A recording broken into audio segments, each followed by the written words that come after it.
Here's a really quick and easy fix for an LG gas dryer that won't heat anymore. We just have to press this black button that's on the LG gas dryers.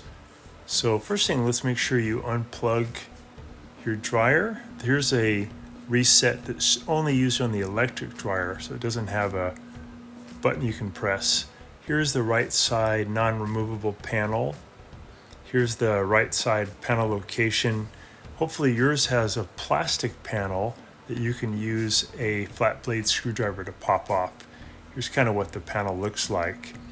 It should come off pretty easily just by pulling it off. Here's the left side looking in once you have the plastic cover removed, and if you look in there toward the front you can see the reset button. You can also take out screw number 1 here and then number 2, the vent tube on the back of the dryer. That also gives you really good access to that reset button because yours may not have a side panel that you can remove. Here's pulling out the rear vent tube. Once you take off that screw, you just kind of wiggle it out. And then you reach in and you can press that button. Again, make sure you've got it unplugged so you don't get a shock. Here's a view looking in once that vent tube is removed, and the button's going to be off to your left. Here's what that button looks like again. It should have a clicking feel when you push it on the button. If it doesn't, that means your dryer probably has a broken igniter. So here's the location of the button if you're looking in there from the back with that big red arrow, and just press that and it should reset. Here's another view of that same button.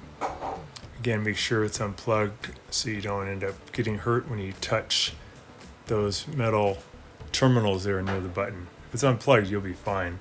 So once you've done that, make sure you clean the dryer vent tube.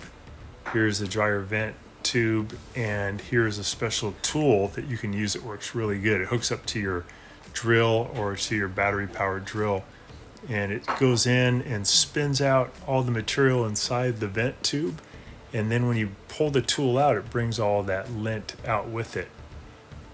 Here's another view of using that tool. You're spinning it in from the outside. So that's what causes that little reset button to trip. If you don't clean out the vent tube, it'll just keep happening.